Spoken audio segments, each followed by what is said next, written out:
The following is a Hoop Ball presentation.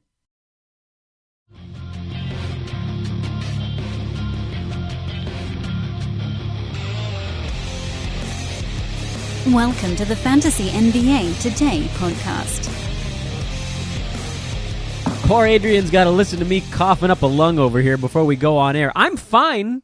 I'm choking on the stench of a Dodgers loss, but whatever. That's not basketball, and you guys don't care. What you should care about is that we're reunited, and it feels so good. I should never sing on a podcast ever again. I am Dan Besbris, and my co-host from the planet Zebulon from a month ago is back for one night and one night only. Adrian Benjamins, the man who brings the fire to the fantasy podcast here at Hoop Ball. Adrian, it's good to talk to you, my man. Welcome back for one special performance here at the Mirage. Thank you so much, Dan. I am so excited to be here. I feel really special because you invited me to come on for the opening day show. Opening day. I feel special, Dan. You are special, Adrian. Everything about you is special. That's not nice. He is at Adrian Benjamins on Twitter. I am at Dan Besbris. When I talk to you, I get enthused through osmosis, I think. So I feel good. I feel excited. The basketball season is starting. I know it's only 2 games on opening night, but Adrian, on a scale from 1 to 10, are you at like a 14 right now? I am at a 14 right now. I am so giddy. Dan, we've been talking all summer long, doing all this preparation. I'm finished up with all my drafts. It's time. Let's do this. I'm so excited. You know, it's kind of weird. I got invited, and I might do it because it sounds like I could crush these peons, but I got invited to a league that has their draft Tuesday night after the first 2 games of the NBA season. So the backstory, as I learn it now, is that there were 2 leagues, and like half the people fell out of both of them, and so one man, it's like the beginning of a bad action movie, one man must take 2 fantasy leagues and bring them together. But because it took so long, apparently, to get everybody all into one boat, they don't have their draft until tomorrow, and I think they have 11 out of 12, and he was like, Dan, you want to do this? You can probably just wax these clowns. And now I'm thinking, like, maybe I should. So I might not be done with all of my fantasy drafts, but if you asked me, Adrian, like 4 hours ago, I would have told you, yeah, all done with mine as well. How did yours go? How do you feel about your teams? So I feel really good about my teams. I had my home league draft this past Saturday, and I am a 2-time defending champ in this league. So, I'm getting a lot of hate in this league, Dan. People are like mad dogging me. They don't want to see me win. And you know what I decided to do in this league? I decided to just have fun and just draft all the guys, like the buzzy, fun guys. Don't even worry about value. Don't even worry about anything. And I ended up having a really fun draft, and I'm really excited about my team. Now, I don't feel like I have the strongest team, but I think I'm in like the top 3. I would put myself there, and I'm excited for this season. I can't wait. So I have so many different paths that I want to take on today's show, and the one question that I couldn't answer before coming on air was what route we should go to sort of get down all of them, and I'm inclined to just sort of follow the thread where it leads. And so then, Adrian, I got to ask you, you feel like you had a pretty good draft. What slot did you draft out of? So I drafted, I want to say I had pick 11 out of 14. Ooh, a 14er. Right okay. There. 14, 13, 12. Yep, I had pick 11 out of 14. First pick, I went Victor Oladipo. That's nice. That's good. He didn't fall to 11 in most of my leagues. He got snapped up before Dame and Kawhi in a lot of spots. What order did they go in your league? Who? Dame and who? And Kawhi. So Kawhi actually went really early in this one. He went 9, which I feel like that's pretty early for Kawhi because I usually see him go like early second round. He went 9. Damian Lillard went 10 right before me, and then I took Victor Oladipo. Now, I would have went Damian Lillard if he was still on the board there. Yeah, I think I'm with you on that one. In looking at my draft, which was only a 12-teamer, I actually had the number 7 pick, and so I feel like everybody at 7 ended up with Nikola Jokic. Does he ever not go at number 7 in draft? No, he's like the automatic, after those top 6 guys go, he's just automatic next. Yeah, and then you build your team. You build your team around that guy, right? It's like all the things that Adrian, you and I and Neil have been talking about on these pods, they all come to fruition, and it kind of feels somewhat gratifying when you figure out where you're going to draft. It's really, and this, by the way, is I will give you a gold star, because when you do all of your mocks, you might not necessarily get all the same guys when you have your actual draft, but when you do a bunch of mocks out of one particular slot, you have a pretty good idea of who you're going to get in the first, second, and even third rounds before people start really like grab bagging it. And that's really helpful to kind of know the guys. You're basically going to be choosing from like 3 to 4 guys in each of your first 3 rounds, and you can get an idea of how you want to formulate the kind of the foundation of your team at that point. So who did you end up in the second and the third round? How did you build your sort of base level? So as I said earlier, I was going for the all fun, all buzz team, not even worry at all about value. I had to get my guy right here, Dan. Donovan Mitchell in round 2 on the way back. Now, Dan, you'll be really surprised. I feel like every single draft I had this season, I was drafting in the back end of the first round. Dude, I never had an early round pick. Me neither. In any of my leagues. What's up with that? What the hell's going on? It's like we're being handicapped at this point. I had 4 leagues that I drafted over the weekend, all of them 90-second per pick live drafts. And by the way, that was sort of annoying for my wife. I know she had to like write me off for 7 hours over a 24-hour stretch. But I had pick 7, 8 again, I think, and 11 in my 4. So I had nothing before 7 in any of them. I'm in the same boat. And, so before Hoop Ball, I played in about 7 leagues. This season, I started 4 new leagues, a lot of leagues through Hoop Ball. And you know what, Dan? I feel like I'm at my max right now. I feel like if I can't add any more leagues, like I'm capped out. But out of all those leagues, I don't know how it's possible that I couldn't get one top 5 pick in any of those leagues. It's crazy. Yeah. Now, some of those leagues are dynasty leagues. So, those leagues were drafting incoming rookies and whatnot. But anyways, so round 2, I went Donovan Mitchell. Now, in a lot of my other leagues where I'm drafting this late, I ended up with Paul George. And I just can't pass up Paul George for Donovan Mitchell. You know how much I love Mitchell, but I just can't pass up Paul George. Nor but should luckily, you. Nor in should this you. league, He's luckily better. in this league, I didn't have to make that decision. Paul George was gone. Well, he's probably going to be a better fantasy asset this year than Donovan Mitchell. So that makes sense. I can't fault you for that. Plus, I know how much you love Donovan Mitchell. So that was a good job, Adrian, of putting your head ahead of your heart in that pick. Thank you. Where applicable. Hey, here's an interesting little twist. Then I want to hear more about your home league as well. We'll talk about, and this will probably be the second half of our podcast, Adrian and I are in the same Hoop Ball staff league. So we're going to break down some of the results from that mock draft as well. But I thought we could just talk about sort of like lessons, general feelings at the end of draft season. What about round 3? Where'd you go after that? So, first 2 rounds, I had guards. Got to get my centers now. So, round 3, I was targeting DeAndre Ayton. He went at the beginning of round 3.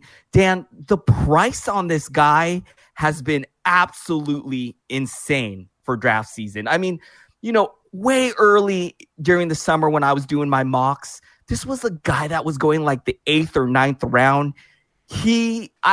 His value has shot up more than I think anyone I've ever seen during the like preseason phase. Oh my Incredible. God, yes. Yeah, it's out of control. And to me, it's too far. I thought I was going to be reaching on him at the end of round 3, gone at the beginning of round 3. It's crazy. That was nuts. And that to me is too far, by the way. That's too much for him because he's a guy that we don't have any body of work, really. We have almost nothing on him. And, he was dominant in the preseason, but who cares?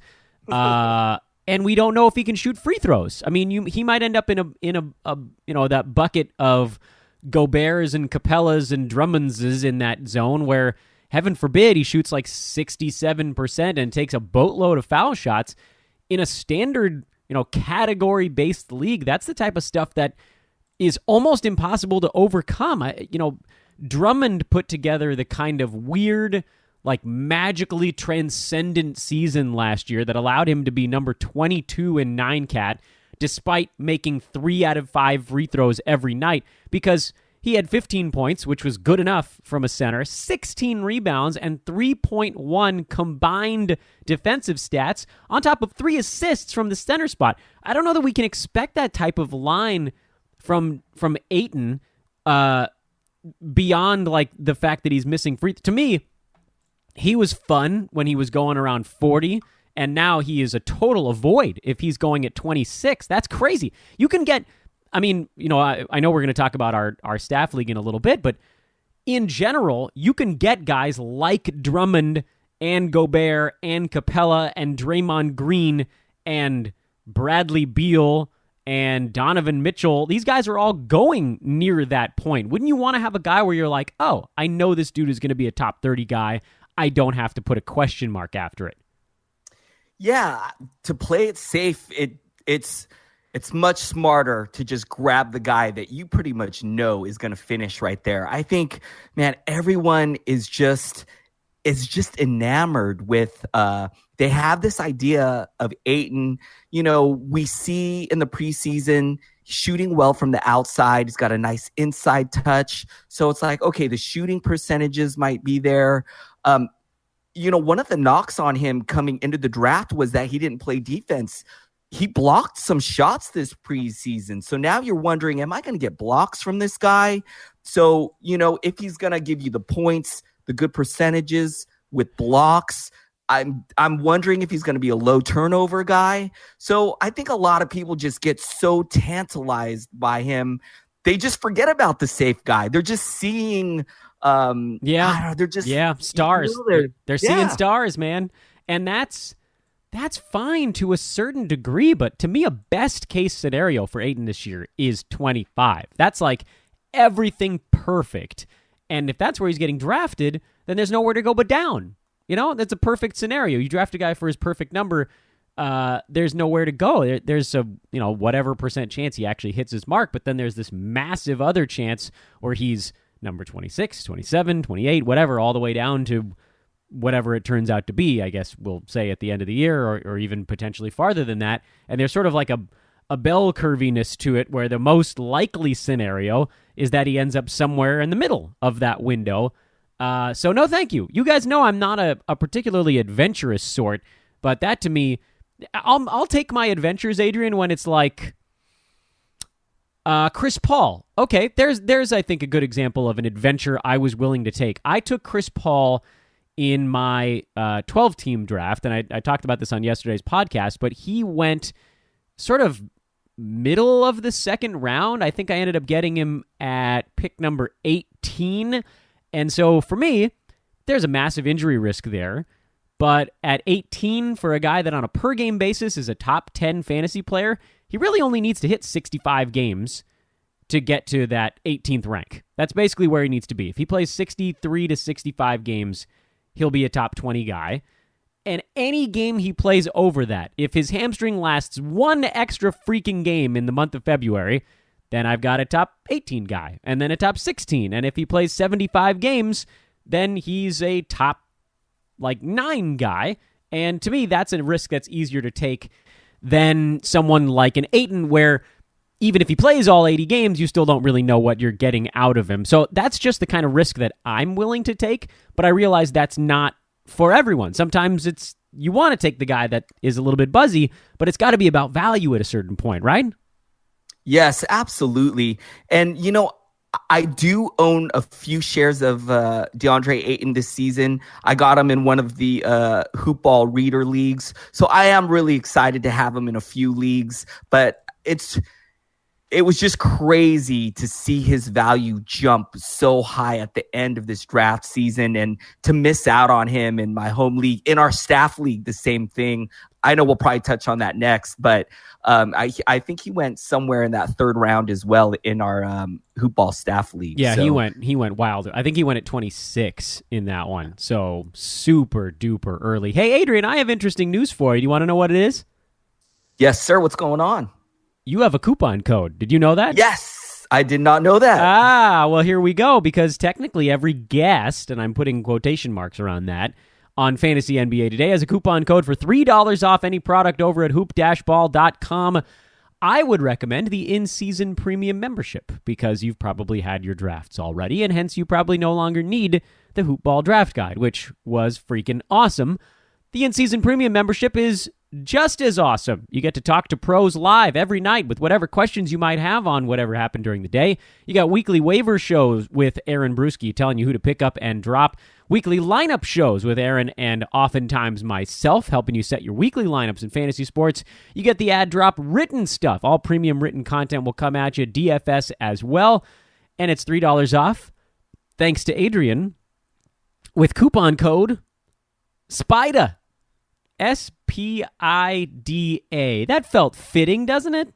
Yeah. I just would like to add that in the in-season subscription is worth it alone just for the ad drop. I believe it's a daily ad drop column. Just for that alone, it's worth the price. Yeah, I can't think of the name of it either. I know that's bad marketing on our part.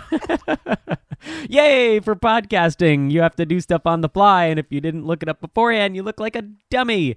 But I agree with you. And by the way, folks, many of you know Adrian originally because you were one of the premier hosts of those weekly, or daily, I should say, those nightly pro interactive live shows. You're not going to be hosting them as often this year because you have Box Score Breakdown, which I want to talk about a bunch as well coming up.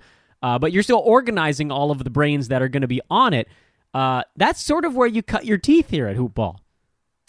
Yeah, and it's a lot of fun, Dan. It's like every night you get on there, we talk about the games, we talk about any current news and notes, but it's a great opportunity to ask questions, just to get a lot of feedback from every night. We have great Hoop Ball pros on there, and it's a lot of fun, man.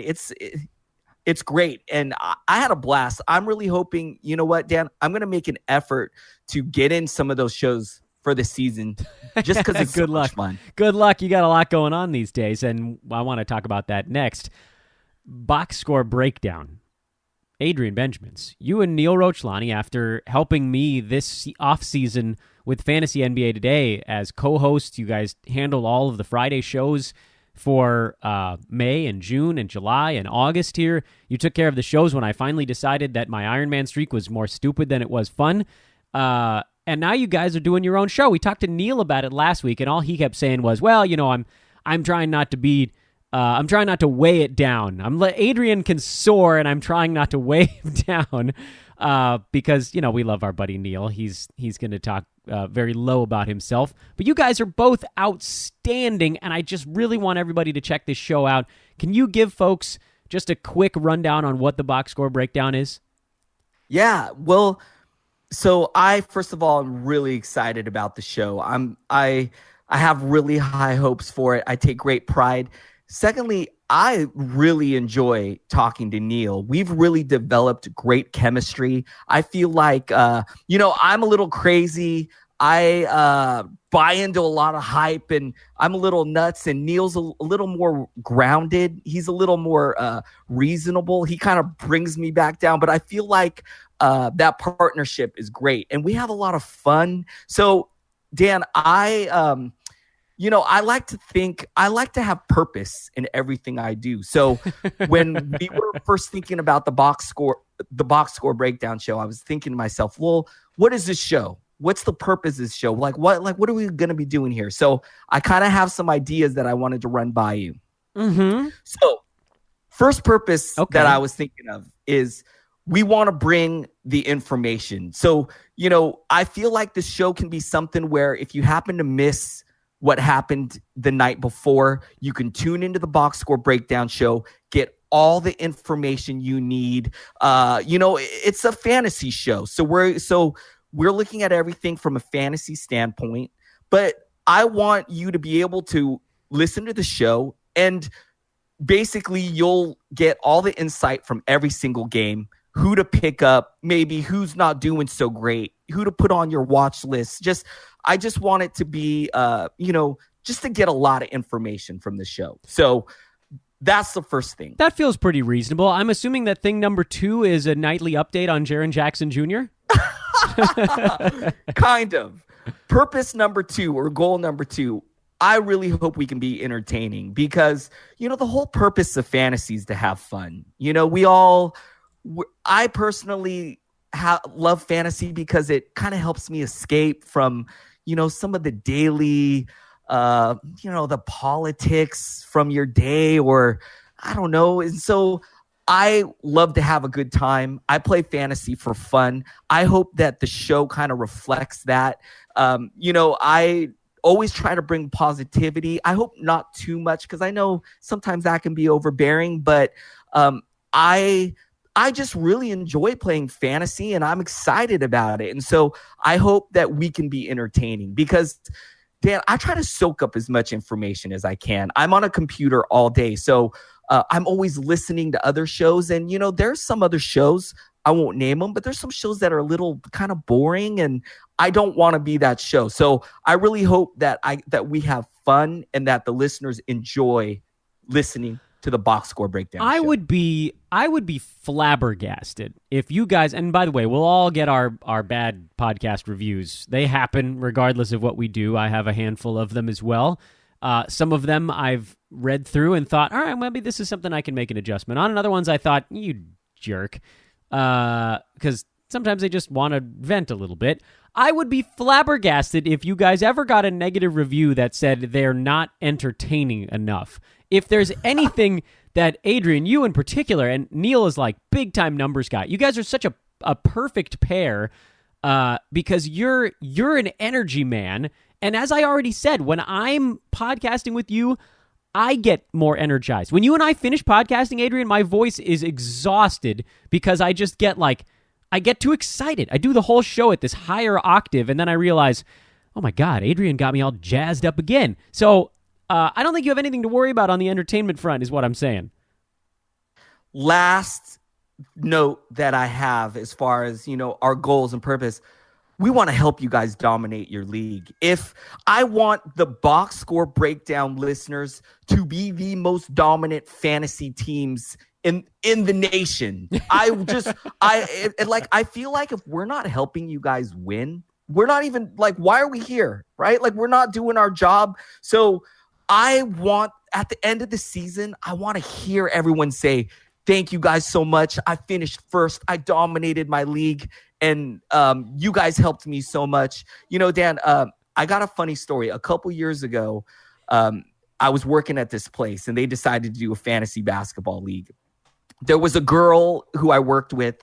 She was really into basketball, super into basketball, never played fantasy before. I kind of took her under my wing, explained to her, hey, this is how you build a great team. I kind of gave her my strategies, on pickups and drops. She ended up dominating our league. And I'm telling you, Dan, it was one of the most gratifying things to help her and to see how excited she was and how much fun she had. It was very gratifying. And that's the third purpose of the box score breakdown show. Yeah, I think maybe I could even add on to that. We really like it when you guys tweet at us things like, "Oh, I just won my league again." That actually, I know that when you send the tweet, you're thinking, these buttheads, they have to deal with weird, random tweets all the time. We do, and we love it. We thoroughly enjoy it. It makes us aware that people are out there listening and sort of soaking in what we're bringing to the table. So when we hear from you guys that things are helping you, that's enabling us. It's enabling our addiction here. We're like, oh, we're helping somebody. I guess we better spend another 15 hours reading about basketball. I can't wait until you and Neil get to do these shows with the season actually going, and it's finally happening tonight. You've had a couple of episodes. You had like 5 or 6, right? Yes. Prior to the season starting, but the first real season episode is coming out tonight. Adrian, tonight, Tuesday evening, at the end of the action. This is to me, this is a game changer because, and then we're going to get into our Hoopball Staff League here, but I really wanted people to understand why I'm so stoked about this podcast when I talk about it without you guys. My show, this one, Fantasy NBA Today, comes out at somewhere between like 8 and 11 Pacific time, which is already somewhere between 11 and 2 on the East Coast the following day. So when I talk about a box score and someone on the East Coast is listening to the podcast at 2 p.m. the day after the games happen, I mean, they're 5 hours away from new games happening. That's too late. The stuff that people are hearing from me, the things that should be important on Fantasy NBA Today, are more the big picture stuff, the strategic decisions, the who are you watching coming up on the day of the action. What you guys are doing is the most important piece of information in fantasy sports, and that is, on a season-long situation, what just happened. So the games end, and within the next 1 to 2 hours, they're going to have the opportunity to listen to a podcast. They could listen to it. That could be their alarm when they wake up in the morning. The ability to have the information before the other people in your league, when everybody else is sitting down to read through a whole bunch of blurbs and countless other whatevers, you guys have already broken it down on a show, a condensed 30 to 60 minute podcast that, I mean, to me, that's how you win a league. You are before everybody else. If you're first to the good information, you're probably going to win. And you guys are now giving people the opportunity to be first to the information. That's huge. Yeah, I think it's pretty big, man. We are so excited. And like I said, I've really enjoyed doing the shows with Neil. I really feel like we got great chemistry. We both bring something a little different. Sometimes we've had shows in the past where we're ranking guys, and I got it in my mindset. He'll give me a different spin on something where I'm like, you know what, I got to rethink this. So I really enjoy doing the shows with Neil. We really have a good rapport, great chemistry, and I'm really excited to see where this show can go. Yeah, you guys are just good dudes. Neil is more the crusty old fart like me, and you're like the excitable, even though I know you've just had your 17th birthday, and that's very exciting and all, but you're like the youthful exuberance. But I keep making it younger, but I forget where we left off on the last one. Adrian, by the way, is actually older than me. For folks unaware of this, he just ages much better than I do.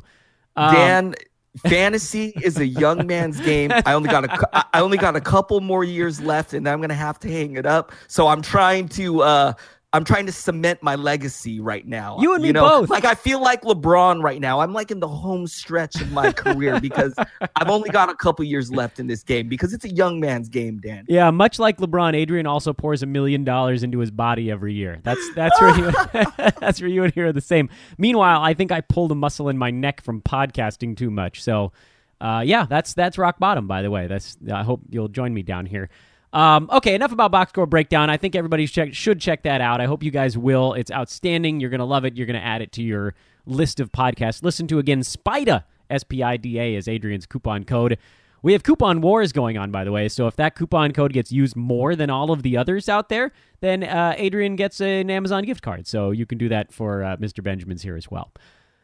Okay. Yes. Hoopball Staff League. There are 3 of them, and you and I got plopped into the same one, and you probably watched me do some pretty insane crap in that league and thought to yourself, what the hell is Dan doing? So why don't we talk about it? I have some opening thoughts. And all right, I said at the beginning of the show, I play in about 11 leagues, and some of them high stakes, big money. And, I've been really relaxed. I'm really prepared. Dan, I was most nervous about this draft that we had over the weekend for the staff league. This is my first time playing in a hoopball staff league. I feel like, I want to prove that I can hang with my peers. I want to prove that I know what I'm talking about. And so Dan, I was really nervous for this draft, like more than any of the ones I've done this season. And I got to say, because of that, I ended up playing it really safe. I picked guys that I don't normally pick just because I thought they were good value. Now, as I'm sweating, as I'm nervous, you're over here just messing around. Yeah, like, totally messing around. I guess I'll try a free throw punt build. That's how calm and collective and how cool you are. While I'm freaking out, no, you're just over here going, I think I'll try something new. No, you misread me on that one. Here's what I did. So first of all, the key was just like nail them with something big right out of the chute, which is what I did. First year I worked at Hoop Ball, which was the spring of 2016, I think. I got involved right at the end of the 2016 season, like a month after the site got founded. And we had a postseason league because it was too late to have a staff regular season fantasy league. Have you ever done a postseason league?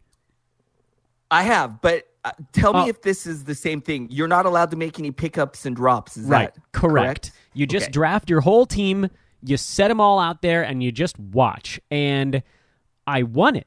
I beat Brewski. We made it to the finals of that thing, and I beat him because I think he had Draymond Green, and that was the infamous nut-kicking year. So his guy missed a game in the finals. I had Braun, and so I got one extra game in the finals for my dudes, and I won it. And so for me, it was like, all right, I've done my business here. Everybody knows that I can win. From here on out, in staff leagues, I can do whatever the hell I want. There's nothing on the line. And here's another thing, as I try to explain like why I am who I am. When I take pictures, and my wife can verify this because she tells me I'm an awful human being. When I take pictures, I purposely make a stupid face because then I can't be disappointed. Right? If you take a picture and you smile and you think you look dumb, you're like, oh, God, I screwed it up again. But if you take a picture and you look like a jackass on purpose, then when you look at it later, you're like, that's exactly what I intended to do. It's like a no-lose situation. So that's what I did in this draft. And I was like, look, these guys all expect me to build the perfect team. I'm just going to take a dumb-looking picture. That was my move. So I made a stupid face in this draft, and that way I could not be disappointed at the end. I actually think I have a really strong team if I can make the playoffs. If I can make the playoffs, I can just cruise at a 5-4 win the whole way through. But I don't know how I'm going to rack up victories because my team is really bad in 3 out of the 9 categories.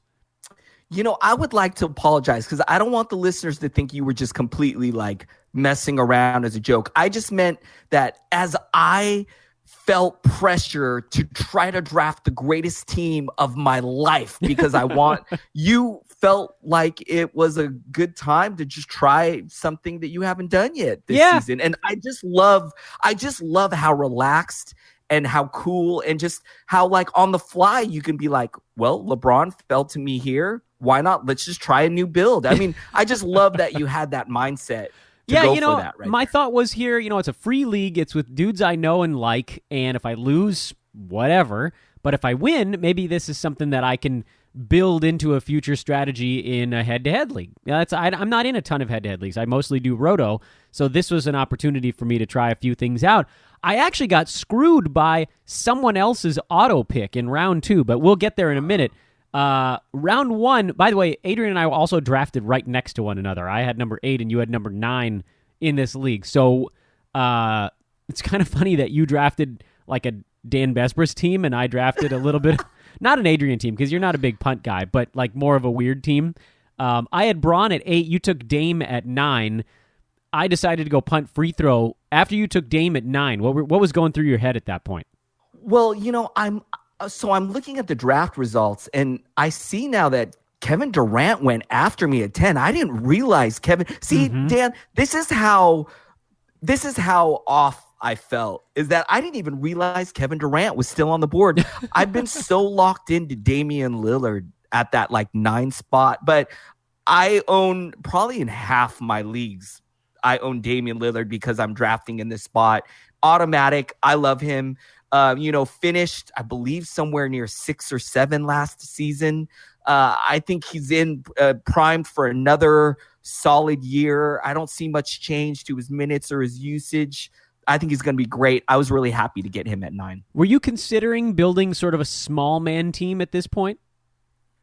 What I usually love to do is I love getting guards and centers really early. So, he falls under that category of guard. I like the bigs that are available in that 3rd, 4th round when it comes back around. So I was really happy to lock up. I went Damian Lillard here, and then not to get far ahead, but I ended up taking Kemba Walker next. So, I followed through on that strategy of locking up guards here. Yeah, and I took Drew in the 2nd round, but only because Tim Jorso, I think I'm pronouncing his name right. He was on this podcast once before. Tim Jorso missed the first 2 rounds of the draft and got auto-picked KD in the 1st round at 10, and then Ben Simmons in the 2nd round at 15, which was rather unexpected for a team that had Kevin Durant in the 1st round, but because it was getting auto-drafted, it took the guy at the top of the charts on the Yahoo window. I thought for sure that when the Russell Westbrook team, that was Jake something or another, I don't know, the whole name isn't showing up on my screen right now. I thought that Westbrook guy might go Westbrook Simmons. He went Westbrook Embiid. I thought, all right, cool. I'll be able to do a Bron Simmons pair to start this punt build. And then Simmons got auto-picked by a team that didn't even want him. Come on. That would have been a really great start for your punt free throw build. Ben Simmons, LeBron together. I mean, Ben Simmons is like a walking triple-double. LeBron as well. So, you would have just racked up those other stats like crazy. Hey, maybe you could still make a trade here. I know I tried, actually. In the middle of the draft, I sent an email to Tim saying, hey, man, you want to swap 2nd-round picks? And he said, nah, I don't really want Drew Holiday either. So, oops. But, had he shown up earlier, I could have said, hey, tell me who you want in this spot and we can swap. It just didn't happen fast enough. So at this point, my thought is once Simmons is off the board, either I really reach and take Andre Drummond at that spot at, 17, which seemed nutty, even in a punt build when there are so many centers you could take in that Steven Adams, Dwight Howard, Hassan Whiteside, like 55 through 75 window, that passing up on a great guard who gets a ton of defensive stats and has actually had some seasons where he didn't shoot free throws all that well. That's why I went Drew Holiday there. To me, I would have been pulling too far from down the chart if I went for one of those big guys already. But in the 3rd round, you and I both ended up with big men. Draymond Green and then Miles Turner back-to-back. I took Dre because I wanted defensive stats from a terrible free throw shooter, and you took Miles Turner because you had 2 point guards already. Yes, absolutely. I know that I wanted a big in this round, had my 2 point guards, was going to get DeAndre Ayton, and went in the 2nd pick of this round. So, crazy. What was really funny about this pick is I was staring at Miles Turner because I'm not 100% sure about Miles Turner. We saw the disappointment last year, him finishing, somewhere in the 60 range. Yeah.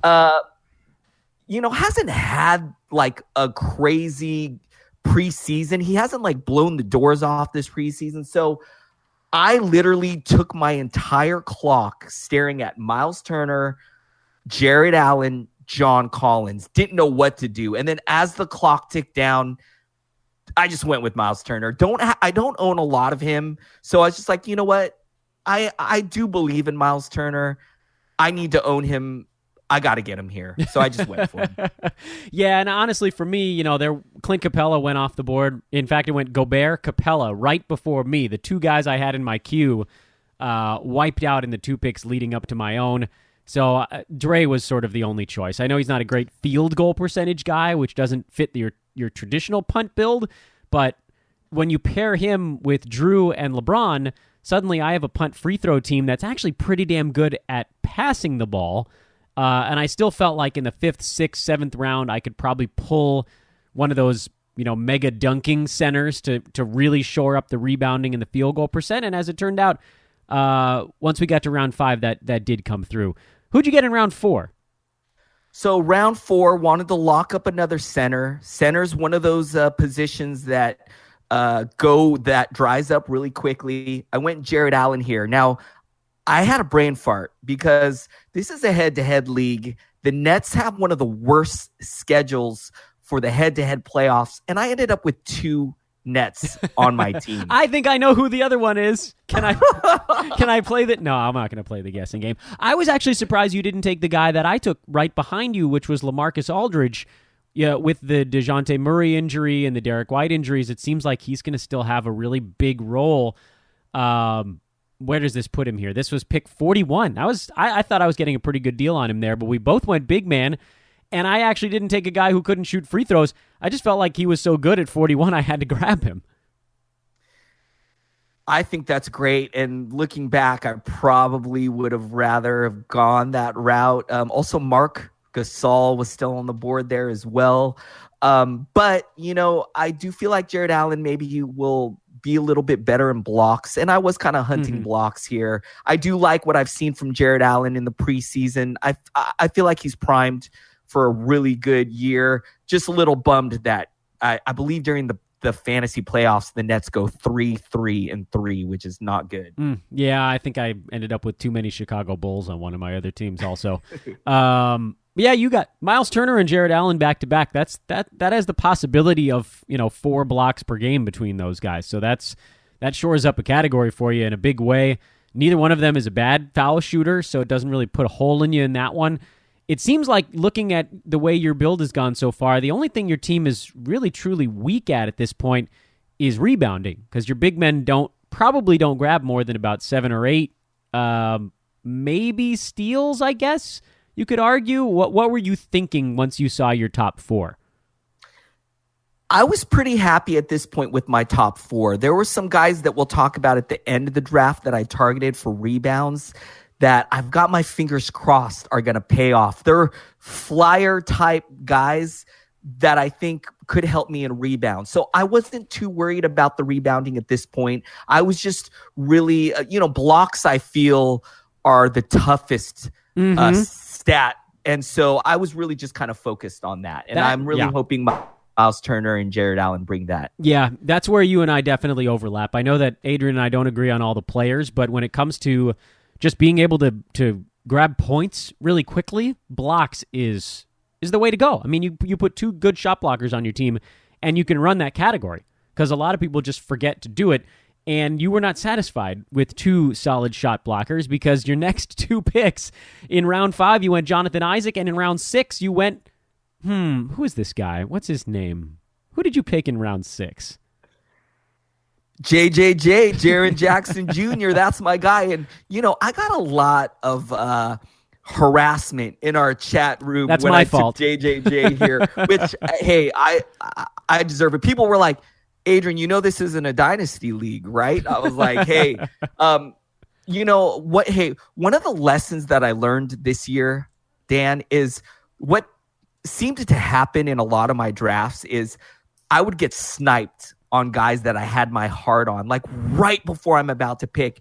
Then what I tend to do is I tend to overreact and grab the next guy I want way before I'm supposed to, because I'm so I'm so heartbroken that I missed out on this guy that I had to have, that I don't want it to happen again. So now I'm reaching. So this kind of happened here. John Collins, Luka Doncic in the 5th round. Really wanted these guys. They went off the board right before I went. I was like, I don't want to miss out on my next buzzy guys that I want, which were Jonathan Isaac and Jaren Jackson Jr. Well, you knew I wasn't taking him, right? So if they got past Eric Ong, who drafted right in front of me in the odd-numbered rounds, if they got past Eric, you knew you were in good shape, because you knew I was going to be taking some total whack job in my punt build, which is what I did. I took DeAndre Jordan in the 5th round. I took Lonzo Ball in the 6th round. I mean, this is like not even 1,000 years would I draft those guys in those 2 spots, but you know what? Screw it. I wanted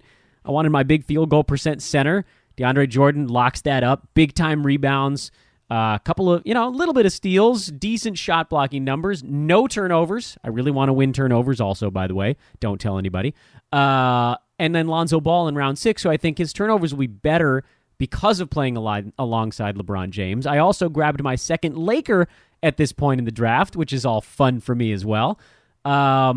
And you and I have some very interesting. I think this was around, by the way, when Eric pointed out that you were trying to build the 21 and under team, if I'm not mistaken. Where did you go in round 7? What was next? This is your other net, by the way. Round 7 went back to point guard, really locking up my bigs and guards early. Went D'Angelo Russell here, and I like what I've seen in the preseason. You know, you and I have had some really great discussions about D'Angelo Russell in the offseason. I know you're not very high on him. I understand his deficiency issues, but I'm really hoping we see improvement from him this year. And Dan, you surprised me in this round. I never thought you would pick this guy, Dwight Howard, in this round. Tell me about it. I am just grabbing the people I love and hate the most in the NBA right now. This is my whole world. I got Dwight Howard and his injured butt on my fantasy team. No one's touching me in rebounds, man. There's just no prayer now because my team was a punt free throw build that was only okay in field goal percent and rebounding, which was kind of a weird boat to be in because I had Lonzo Ball, who's going to get me assists. I have LeBron for assists. I have Drew for defensive stats, some assists. I have Draymond Green. I had this weird, like, backwards punt build, but the things I still needed were the things that are usually easy to get in a punt free throw build, and that was field goal percent and rebounding. And so I thought, you know what? Screw it. We're in these middle rounds. My punt is going to fail if I don't get at least one of DeAndre Jordan and Dwight Howard. Like, you have to have one of those guys in the middle rounds if you don't have Andre Drummond in the second or third. So I took both.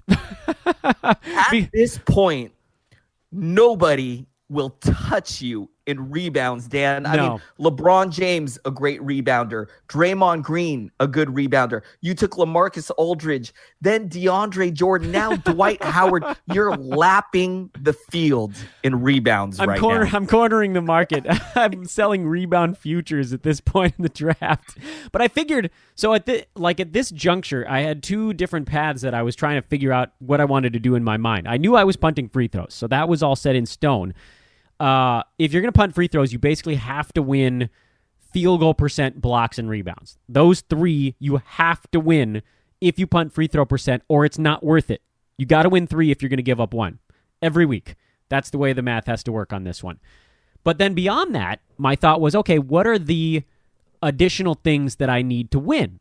And after the first few rounds, after I had piled up LeBron and Dre and Drew, who again, not a traditional punt guy, and Lonzo Ball in the 6th round, my thought was, listen, like, I have a legitimate shot to win steals and assists and turnovers. I could actually punt free throw and be still good in 6 out of the 9 things. I'm probably not going to have any sort of measure of competition in 3-pointers. That's not going to work.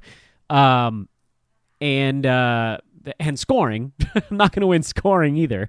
But if you can be really good in 6 out of the 9, that's a pretty good spot to be in, especially if you can almost guarantee you're going to win 4 out of those 6. Then you just have to win one of the other 2, and you win your week. So it got to my turn here, and then, Adrian, I'm going to stop talking for a second.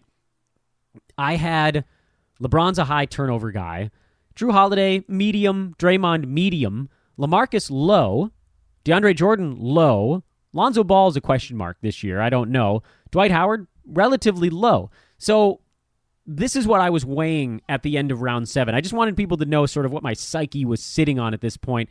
And the next round, you went kind of a Dan Besbris route, and I kind of went an Adrian Benjamins route. You took Evan Fournier, and I took Elfrid Payton. If anybody had said those two guys got drafted back-to-back, I think everyone would have bet their life savings it was the other way around. Absolutely. This is where it fell off the rails a little bit for me. Good description. I decided to play it safe right here because I was looking at the guys I wanted and I was going to reach, and I was like, you know what? I feel like Fournier is really good value right now. And Dan, that's not how I think at all. I am not, at this point of your draft in round 8, I'm not the value guy right here. So this is where I was like feeling that nervousness of, man, I don't want I really want to do good. I don't want to mess up. I went safe here. Dan, I don't think I've ever owned Evan Fournier in a league. I don't own him in any of my other leagues. I drafted him here in round 8 to play it safe. I'm not a play it safe guy. And, looking at the next round, I would have rather had like a Karis LeVert.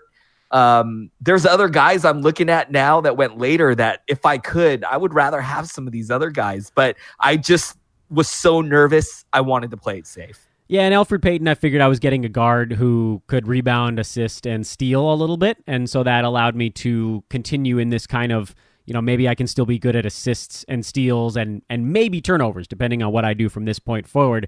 Round 9, I actually really wanted Larry Nance or JaVale McGee. Those are the two guys I was targeting, but they both came off the board. So I ended up with Thad Young, my old buddy, my adult son, Thaddeus Young. And you went back to being Adrian Benjamins in this round.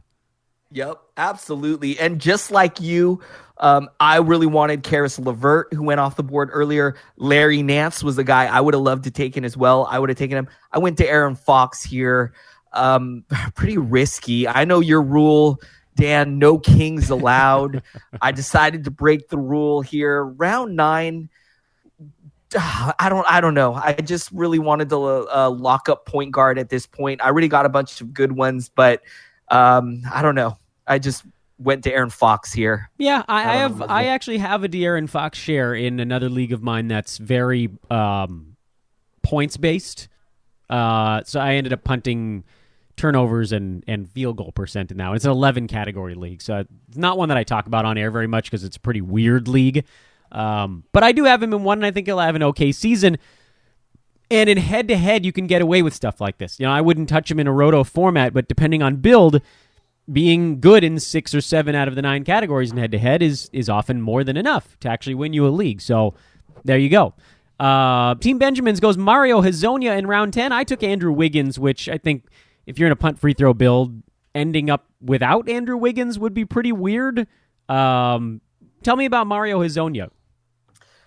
So at this point, I'm really looking for wings. I only have one, which was Evan Fournier.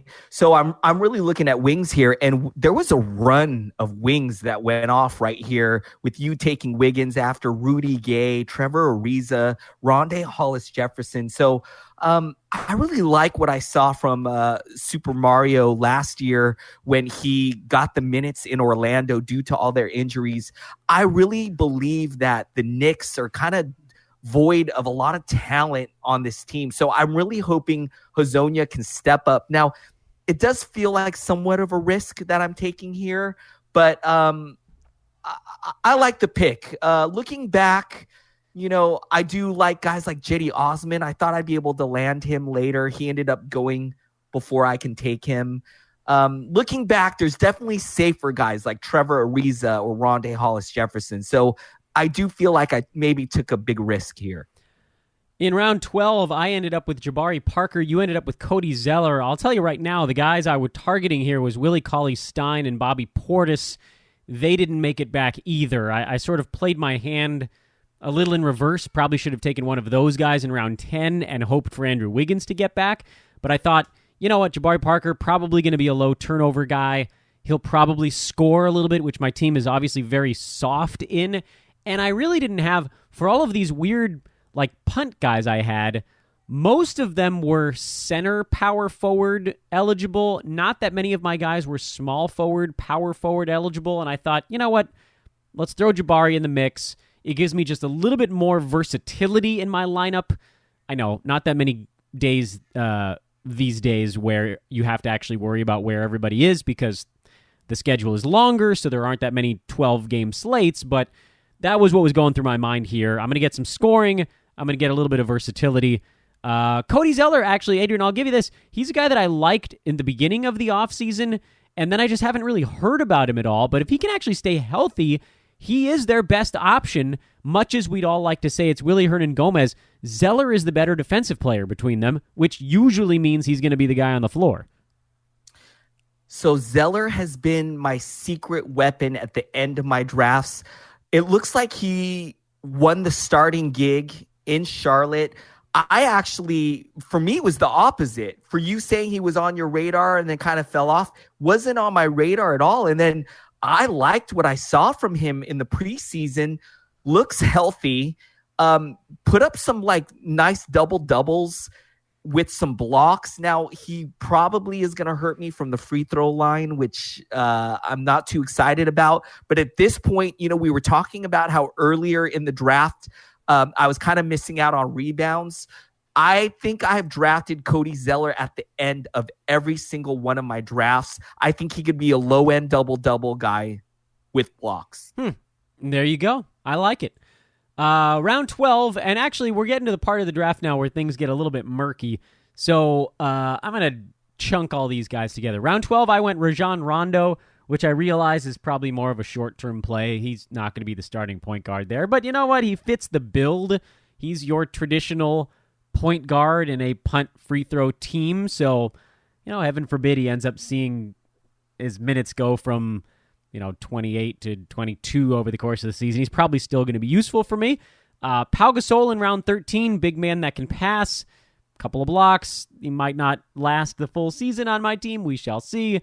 And then Jaylen Brown in the 14th round. There's a lot of mouths to feed in Boston, but he's another bad free throw shooter who can score. And that gives me the edge in sort of a weird group of players that everybody else is trying to avoid that actually work for my team. What did you do your last 3 rounds?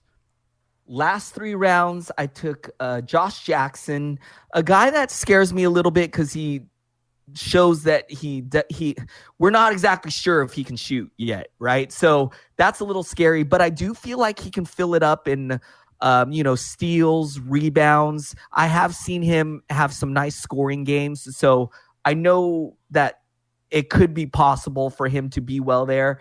And so at this point in round 12, I felt pretty good about getting him here.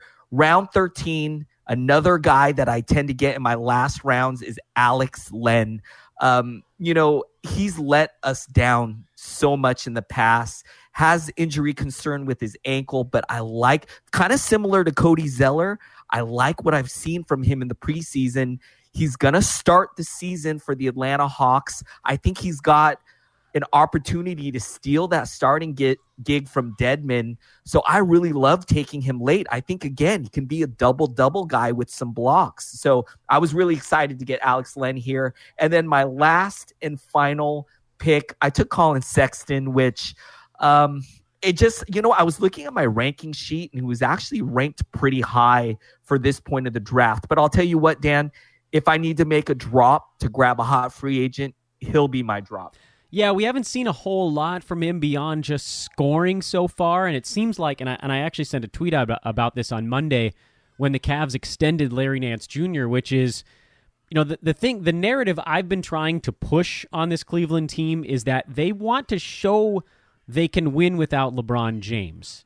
Can they? Probably not, but that's not going to stop them from trying, and so it feels to me like at least until January, probably All-Star break, they're going to be pushing veterans out there. George Hill, obviously Kevin Love, Larry Nance, Tristan Thompson, Rodney Hood, who's not really a veteran, but he's a guy that they just re-signed.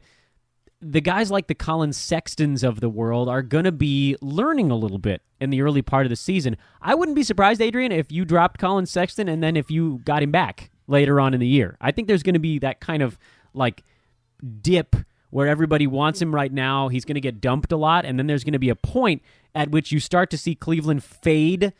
The East is pretty bad, but eventually they're going to fade a little bit, and then you're going to start to see him getting pushed a little bit. Hey, learn on the fly, learn a little bit more, but he's not a great passer yet, and the only decent passers they have are George Hill and Kevin Love, so those guys are probably going to have to be on the floor, and that creates a little bit of a logjam. So, I think you're right, and honestly, Adrian, doesn't it come down to, at this point, we're talking about pick 160 something, right? If you don't keep your pick 160 something, it's not going to trouble you. You're not going to lose sleep over that. There's almost no question I'm going to drop 30% of my team this year.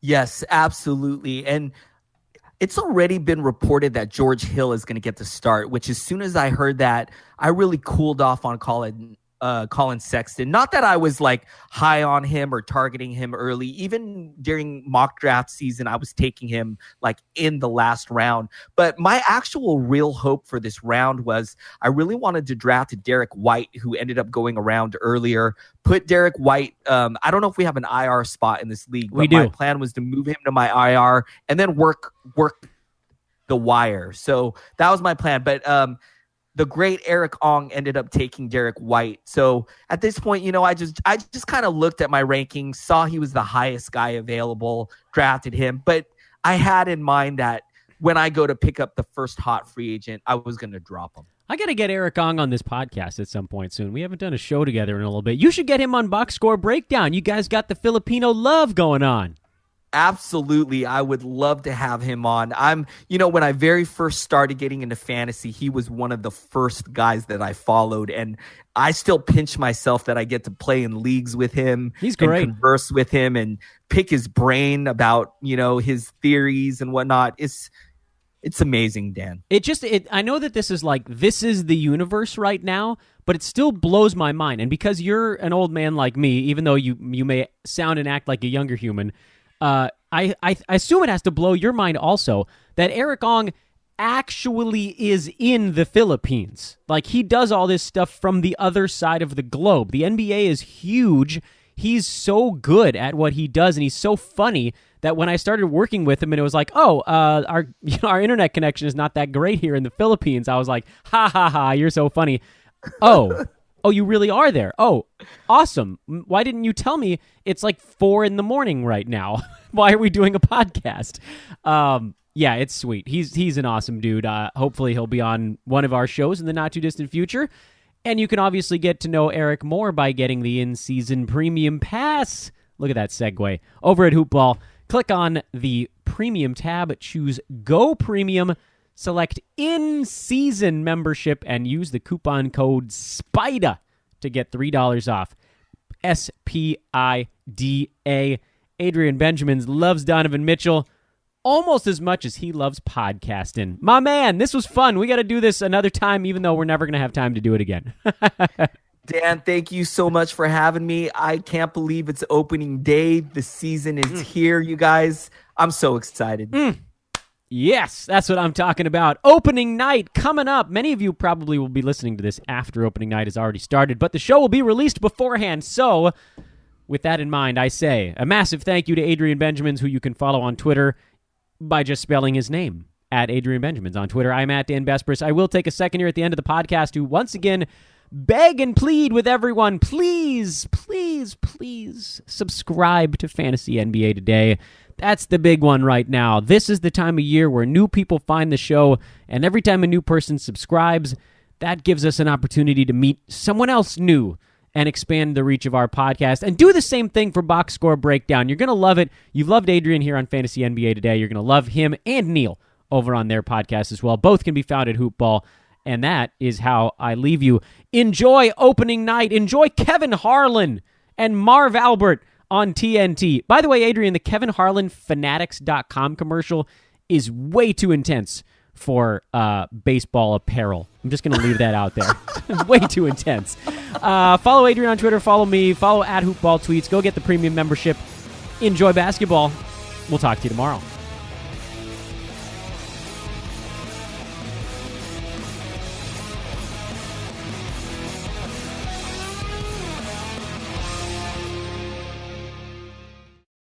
This has been a Hoop Ball presentation.